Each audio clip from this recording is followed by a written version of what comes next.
Est-ce que mettre du bois franc dans la cuisine, c'est une bonne idée, oui ou non? Alors, dans cette vidéo, on va démystifier cette tendance de mettre du bois dans la cuisine. Restez à l'écoute. Je prends quelques minutes pour me présenter. Alors, mon nom est Jessica Loca, je suis designer d'intérieur. J'ai ma propre agence en design dans la grande région de Montréal où on offre des services pour des projets de rénovation majeurs. Et aussi, j'offre des produits et des services aux passionnés de décoration. Donc, pour les curieuses, rendez-vous sur mon site internet à jessicalocadesign.com. Alors, cette grande tendance qu'on voit dans les revues de décoration où ce que le plancher de bois franc continue jusque dans la cuisine ou par exemple dans les nouveaux condos, on voit beaucoup ça, le bois franc partout dans l'étage. Alors, est-ce que c'est une bonne idée de mettre du bois franc dans la cuisine? On va regarder les avantages et les désavantages. Donc, d'abord, c'est sûr que le bois franc, d'avoir la même surface dans un air ouvert, va donner un effet de grandeur. Donc, un condo où la cuisine est à air ouverte avec la salle à manger et le salon, le fait de ne pas avoir de division de céramique, eh bien, ça donne un effet de grandeur. Donc, on définit moins les zones. Bon, ça ici, c'est la cuisine, ça va être en céramique. Ça, là, la salle à manger commence ici. Donc, tu sais, souvent, on a des problèmes à définir c'est quoi la zone de la céramique dans un air ouvert parce qu'on n'a pas de limite. Donc, c'est pour ça que la tendance est venue à mettre tout en bois franc. Ça fait une continuité, c'est beaucoup plus spacieux, ça a l'air plus grand et le bois, ça apporte aussi un côté chaleureux à la cuisine. Par contre, un des avantages d'avoir le bois dans la cuisine, c'est au niveau de l'eau et de la résistance. Donc, un bois franc, c'est moins résistant qu'une porcelaine au plancher. Donc, c'est sûr que si on échappe des ustensiles, ça va abîmer le bois. Donc, à minute qu'on échappe quelque chose, le bois, c'est quand même pas si dur que ça va être abîmé. Par contre, il y a des styles de bois, dans le fond, que les défauts vont moins paraître. Alors, il faut choisir une essence dans ce sens-là. Ensuite, au niveau de l'eau, est-ce que c'est un problème à cause de l'eau, les dégâts d'eau, le lave-vaisselle, l'évier? Eh bien, écoutez, une céramique, là, c'est pas imperméable. Donc là, une porcelaine, par exemple, si vous avez un dégât d'eau, votre lave-vaisselle a coulé toute la journée, vous revenez, c'est tout imbibé d'eau, eh bien, votre plywood sous votre porcelaine, là, va être fini, il va être moisi, il va y avoir de l'eau, ça ne pourra pas sécher, donc il faut l'enlever. Donc, c'est pas mieux avec la porcelaine. Parce qu'en fait, le problème, c'est que le coulis, c'est pas imperméable. Alors, l'eau va passer au travers le coulis et ça va aller abîmer votre sous-plancher. Alors, si vous avez du bois ou un autre matériau, ça va être le même problème. Donc, ça ne change pas. Donc, important, par contre, au niveau de la résistance, d'aller choisir un bois qui est plus dur. Donc, selon le test de dureté du bois Janka, où ce que c'est un morceau, une bille d'acier qui est selon une force renfoncée dans une planche de bois et on valide la force utilisée pour définir l'échelle des bois.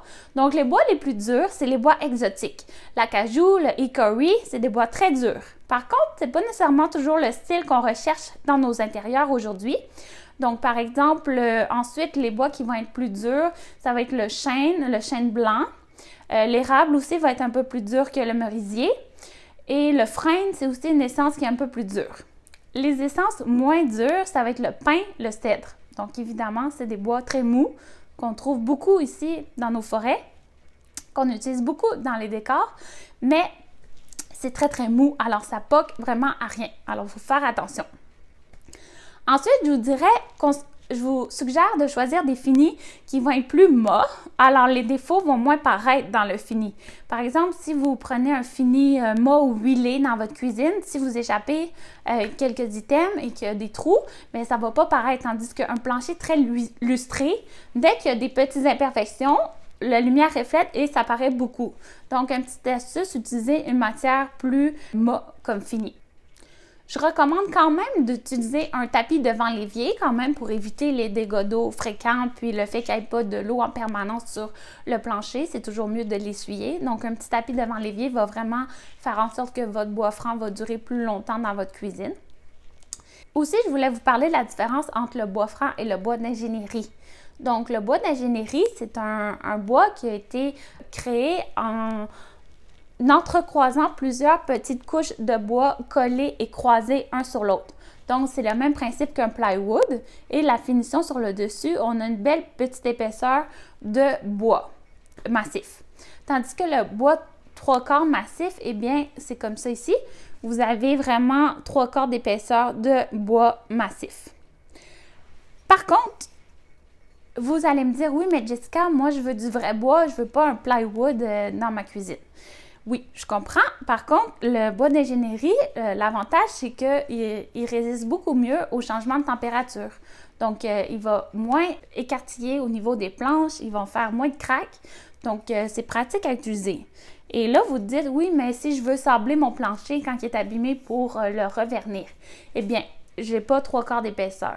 Eh bien, c'est faux parce que dans le 3/4 d'épaisseur ici, vous voyez ici le petit groove, c'est ici qu'on met les clous. Donc, ici, on met les clous pour fixer le plancher. Donc, en théorie, la surface pour sabler, c'est seulement la petite surface sur le dessus et c'est la même surface que vous allez retrouver dans un plancher d'ingénierie. Donc, c'est la même chose, c'est pas moins durable. Alors, c'est du vrai bois, c'est juste un bois plus performant. Le bois d'ingénierie va être un peu plus élevé comme prix au pied carré. Alors, moi, en tant que designer, je recommande fortement d'utiliser un plancher de bois jusque dans la cuisine. J'adore le look, ça crée vraiment un effet de grandeur et j'aime aussi beaucoup le confort du bois là, plus mou et plus chaud dans la cuisine. Par contre, si vous voulez vraiment un plancher chauffant dans la cuisine, ben, je vous conseille d'aller avec une céramique, évidemment, ou une porcelaine, puisque la porcelaine est beaucoup plus conducteur. La chaleur va vraiment aller directement sur le plancher et ça va être très, très confortable en marchant sur votre plancher chauffant.